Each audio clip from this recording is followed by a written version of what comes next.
परमेश्वर के लोगों, परमेश्वर ने हमें स्वर्गीय आशीष से आशीषित कर दिया है। प्रभु यीशु के नाम में आमीन। धन्यवाद। परमेश्वर के लोगों, इस वीडियो में मैं आपको बताऊंगी बहुत ही बड़ी बातें जो बाइबल के अनुसार हमें किसी को भी नहीं बताना है। पूरे वीडियो में बने रहे और शेयर जरूर करना। पवित्र शास्त्र बाइबल हमारे जीवन का मार्गदर्शक है, जो हमें सिखाती है कि कुछ बातें ऐसी होती है जो हमारे और हमारे परमेश्वर के बीच में ही रहनी चाहिए। ये सब बातें को गुप्त रखना, सीक्रेट रखना, ये हमारे आध्यात्मिक जीवन के लिए बहुत ही महत्वपूर्ण है और हमारे व्यक्तिगत जीवन के लिए अत्यंत ही जरूरी है। हम सब जानते हैं कि कुछ बातें हमारे और हमारे परमेश्वर के बीच में ही रहनी चाहिए। वो कई बार अज्ञानता और भावनाओं के में बहकर हम ये बातें दूसरों को बता देते हैं, जिसका परिणाम हमारे जीवन में नकारात्मक असर करता है, नकारात्मकता असर करता है। बाइबल हमें सिखाती है कुछ बातें हमारे जीवन की इतनी पवित्र और निजी होती है कि उनको किसी दूसरों को बताना हमारे परमेश्वर बीच के संबंध को कमजोर करता है। हाँ, जब हमारी निजी बातें हम दूसरों को बताते हैं तो हमारे परमेश्वर के बीच के संबंध को कमजोर करता है। तो मैं आपको ये सारी बातें बताऊंगी जिन्हें हमें हमेशा गुप्त रखना चाहिए, हमारे और हमारे परमेश्वर के बीच में ही रखना चाहिए। साथ में यह भी बताऊंगी कि ये बातें हमें दूसरों को बताते हैं तो क्या होता है और हम नहीं बताते हैं तो हमें क्या फ़ायदा होता है। तो ये बातें जानते हैं जो बाइबल के मुताबिक हमें किसी को नहीं बताना है। ये बातें मैं आपको बताती हूँ।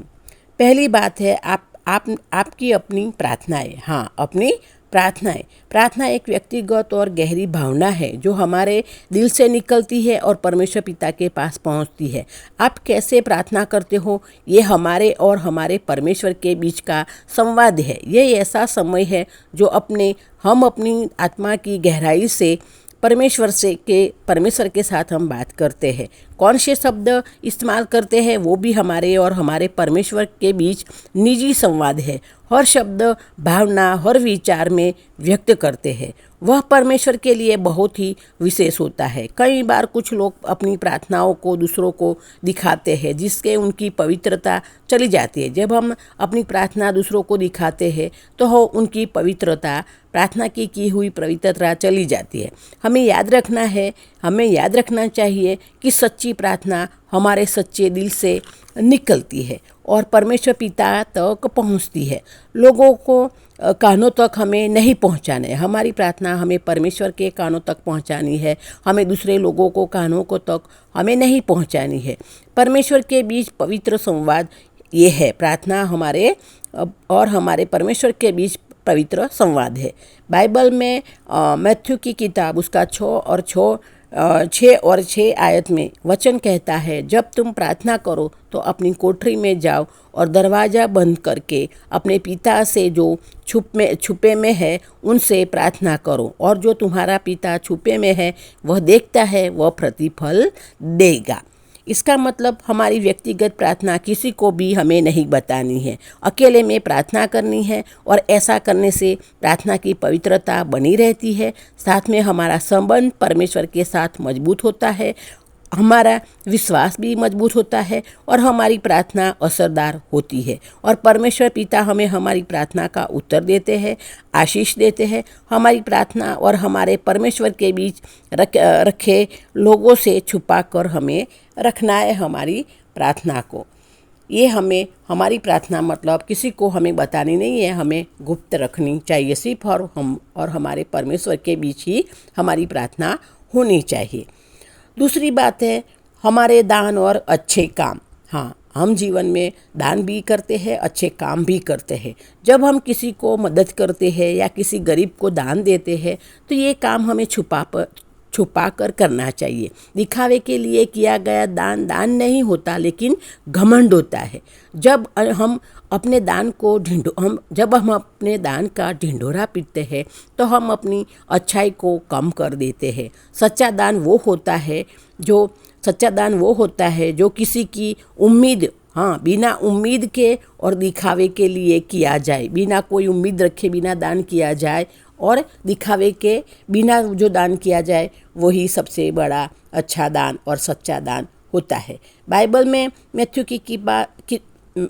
मैथ्यू की किताब उसका 6 अध्याय और 3 और 4 आयत में लिखा है, जब तुम दान करो तो तुम्हारा बायां हाथ ना जानने पाए कि तुम्हारा दायां हाथ क्या कर रहा है और हमारा दान गुप्त बना रहे और हमारा पिता जो छुपे में देखता है वो हमें प्रतिफल देगा। इसका मतलब हमें अपने दान और सेवा कार्यों को गुप्त रखना चाहिए। यही सच्चे मन से की गई सेवा का प्रतीक है और इसे परमेश्वर देखता है और हमको आशीष भी देते हैं। हाँ, जब हम किसी को मदद करते हैं या मदद करते हो तो उसका हमें ढिंढोरा पीटना नहीं है। उसे परमेश्वर और हमारे बीच ही जब हम सेवा करते हैं तो वो हमारे और हमारे परमेश्वर के बीच ही हमें रहने देना है। हमारी आत्मा की शुद्धता और हमारे दिल की उदारता को ये दर्शाता है। जब हम किसी को बताते नहीं हैं और अच्छे काम और सेवा करते हैं तो ये हमारे दिल की उदारता दर्शाता है और हमारी शुद्धता दर्शाता है। इसे दुनिया से छिपाकर याद रखें, हमारा दान ज़रूरतमंदों तक पहुंचाना चाहिए। हाँ, ये हमको ये दान छुपा कर हम जो ज़रूरतमंदों हैं उनको हमें दान पहुंचाना है, लोगों के लिए नहीं। और हमारा उद्देश्य ये भी होना चाहिए कि हमारा दान ज़रूरतमंदों तक पहुँचे। दान देने का काम यानी पुण्य का, बहुत बड़े पुण्य का काम है, उसे घमंड का कारण न बनाए। दान देना पुण्य का काम है, उसे घमंड का कारण न बनाए। दान देना एक ऐसा कार्य है जो आपको सुकून और बहुत ही बड़ी खुशी देता है और हमारी आत्मा को शांति देता है। इसीलिए इसे सच्चाई के साथ करें। हम हमारी सेवा और दान गुप्त रखते हैं तो उसका सच्चा मूल्य भी बना रहता है और इसलिए परमेश्वर हमको विशेष आशीष भी देते हैं। हम सच्चे परोपकारी की भावना का अनुभव भी करते हैं। सच्चे परोपकार की भावना का अनुभव भी करते हैं। किसी को मदद करते हैं तो मदद करके देखो, आपको बहुत बड़ी खुशी मिलेगी, बहुत दिल से अच्छा महसूस आप करोगे। हमें हमेशा ज़रूरतमंदों को और गरीबों को हमेशा दान देना चाहिए और वो फिर उसका ढिंढोरा नहीं पीटना हमें परमेश्वर के बीच में रहना चाहिए, यानी गुप्त रहना चाहिए। दूसरी बातें हैं आपकी व्यक्तिगत संघर्ष और कमजोरियाँ जो हमें किसी को नहीं बताना है। हमारी व्यक्तिगत संघर्ष है, हमारे व्यक्तिगत कमजोरियाँ है जो हमें नहीं बताना है। हम सबके जीवन में कहीं ना कहीं संघर्ष और कमजोरियाँ होती है, समस्या होती है जिनका सामना हमें करना पड़ता है। बाइबल हमें यह सिखाती है कि हमारी संघर्ष और हमारी कमजोरियाँ और हमारी समस्या हमें सिर्फ अपने परमेश्वर के सामने ही रखना है और प्रभु से मार्गदर्शन प्राप्त करना है। किसी इंसान को हमें नहीं बताना है। बाइबल में 2 कोरिन्थियों की पत्री उसका 12वां अध्याय और 9 वचन में लिखा है, पर उसने मुझसे कहा मेरा अनुग्रह तुम्हारे लिए काफ़ी है, क्योंकि मेरी ताकत कमजोरी में पूर्ण होती है। इसका मतलब हमें अपने संघर्ष को गुप्त रखना चाहिए और परमेश्वर से हमें मदद मांगनी चाहिए। हमें परमेश्वर से मदद मांगनी चाहिए, किसी इंसान से नहीं। ऐसा करने से हमें शक्ति मिलती है और हमारा विश्वास मजबूत होता है। अगर हम अपने संघर्ष और कमजोरियों दूसरों को बताते हैं तो लोग हमारी कमजोरियों का गलत फायदा भी उठाते हैं, हमारी कमजोरी का मजाक भी बना सकते हैं और हमारे आत्मविश्वास को कमज़ोर कर सकते हैं। इससे हमारा मानसिक स्वास्थ्य पर भी असर हो सकता है। अगर कोई हमारा मजाक उड़ाए या फिर हमारी कमजोरी का फ़ायदा उठाए तो।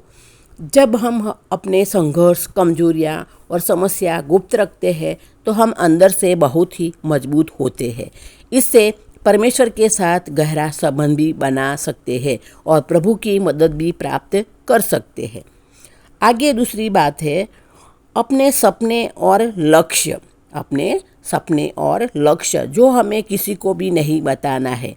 इससे भी हमें गुप्त रखना है। हम अपने जीवन में क्या क्या करना चाहते हैं, हमारे सपने, हमारी इच्छाएं, हमारे लक्ष्य, हमें हमारे दिल में ही रखना है जब तक ये पूरा नहीं होते। सपना और लक्ष्य अपने दिल में ही रखें, अपने तक सीमित रखें, क्योंकि ये आपको प्रेरित रखता है, आपको प्रेरित करता है। जब हम हमारे लक्ष्य दूसरों को बताते हैं तो अनजाने में हम हमारे ऊपर एक दबाव डालते हैं, अपने लक्ष्य को सबको बताकर बहुत दबाव में आ जाते हैं और फिर दूसरों की नकारात्मक ऊर्जा का भी हमें सामना करना पड़ता है। और ये नकारात्मक का ऊर्जा हमारे आत्मविश्वास को ये नकारात्मक की ऊर्जा हमारे आत्मविश्वास को भी कमज़ोर करती है और फिर हमारे सपने को पूरा करने में भी बाधा आ सकती है। कई बार लोग हमारी सफलता से भी जलते हैं और हमारे लक्ष्य को जानकर हमको नुकसान पहुंचाने की भी कोशिश करते हैं। जो हमसे हमारी सफलता से जलते हैं वो लोग ऐसा करते हैं।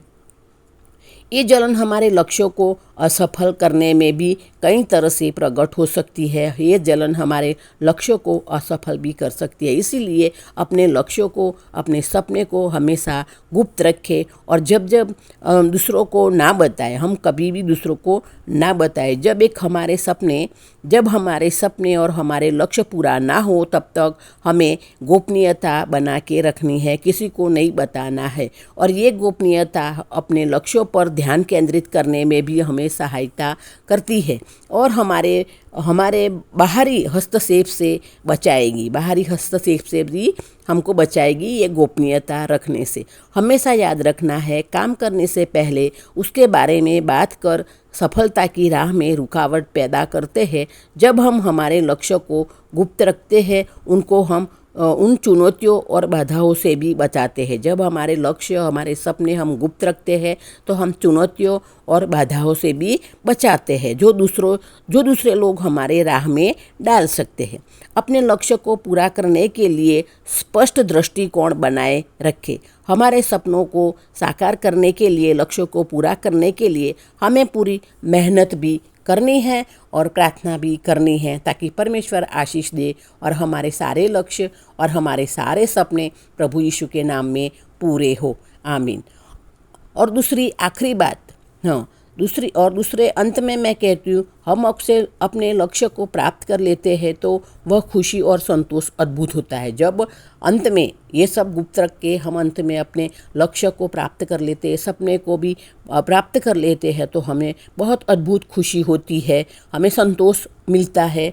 यह हमारी मेहनत और समर्पण का प्रमाण होता है। इसीलिए हमें हमारे सपने और लक्ष्यों को हमेशा गुप्त रखना है, सीक्रेट रखना है। इनको पूरा करने के लिए पूरी मेहनत करें, प्रार्थना करें और प्रभु में बने रहे ताकि हमारे सपने, हमारे लक्ष्य प्रभु यीशु में पूरे हो जाए। प्रभु यीशु के नाम में आमीन। और आखिरी बात है, यह हमारे व्यक्तिगत संबंध और विश्वास।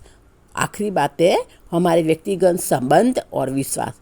ये आखिरी बात है, इसको हमें किसी को नहीं बताना है। ये बात भी हमें किसी को नहीं बताना है। हमारे व्यक्तिगत संबंध और विश्वास हमारे जीवन की नींव होते हैं, इन्हें भी हमें गुप्त रखना है।